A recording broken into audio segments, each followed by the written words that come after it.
भाव से सभी लोग दोबारा हाथ उठा करके बोलो, श्री राम जी का प्रकट हुआ है, बधाई है।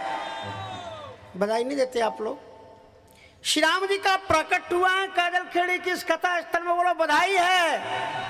आप सभी के लिए बधाई है। ऐसे ही कर दिया, बधाई है। ऐसे कहीं बधाई होती है बताओ? बधाई में कुछ दिया जाता है, लिया जाता है, उनकी बधाई है। हाँ। और ये आप लोग कभी गई हो किसी बच्चे के जन्म पर? गई हो? कितने वहां पर ठुमके लगा लगा करके नृत्य करती हो? और यहाँ राम जी का जन्म हुआ पता ही नहीं चला। एक दो बेचारी माता जी थी तो निकल लिया।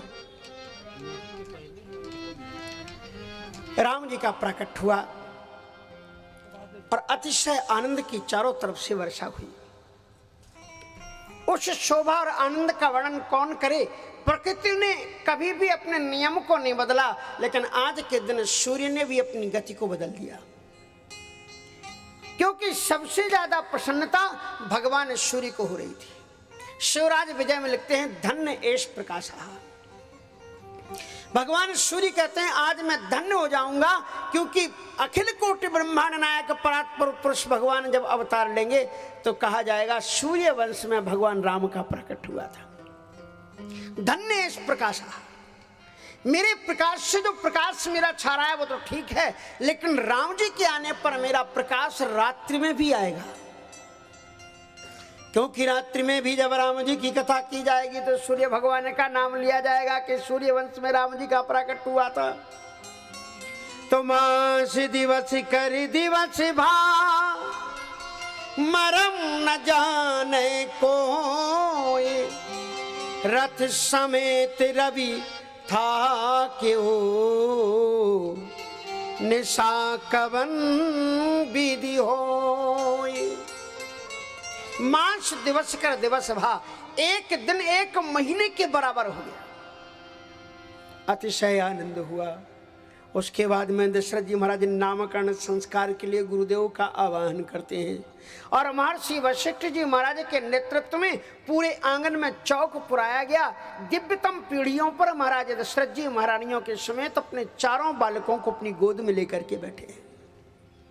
चारों वेद मानव की ब्राह्मणों का रूप धारण करके वेद श्री वशिष्ठ जी महाराज के साथ में आज विराजमान हो गए हैं। आंगन में स्वस्ति वाचन किया गया, हिरण्यगर्भ भगवान का पूजन हुआ और महाराज दशरथ जी महाराज ने आंखें बंद करके ब्रह्मानंद को लेते हुए कहा कि महाराज अब आप इनके नाम धारण कराइए, नाम करिए।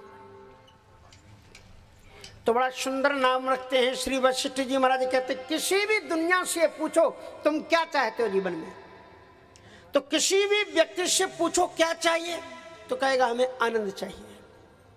फिर उससे पूछो कितना आनंद चाहिए तो कहेगा अनंत। कितना आनंद चाहिए कहा अथाय। कहां कहां तुम्हें आनंद चाहिए कहा सर्वत्र मुझे आनंद चाहिए। हम संसार के मनुष्य एक ऐसे आनंद की कामना करते हैं जो अथाय है, असीम, एंडलेस, सर्वव्यापक और सर्वदा विद्यमान हो। ऐसा आनंद जो सर्वदा विद्यमान हो, ऐसा आनंद जो अंतरहित हो, ऐसा आनंद जो हर पल हमें मिल सके। दूसरा कथा कहाँ हो रही है? अच्छा प्रचार है। तो कहने का तात्पर्य है कि इस प्रकार से ऐसा आनंद हमें चाहिए जो अनंत हो, अखंड हो, अनंत और सर्वत्र व्याप्त हो। ऐसे आनंद को अगर हम कहीं प्राप्त कर सकते हैं तो ऐसा आनंद हम उन वस्तुओं में खोज रहे हैं जो सब जगह नहीं है और चाहते हैं हमें सर्वत्र आनंद मिले।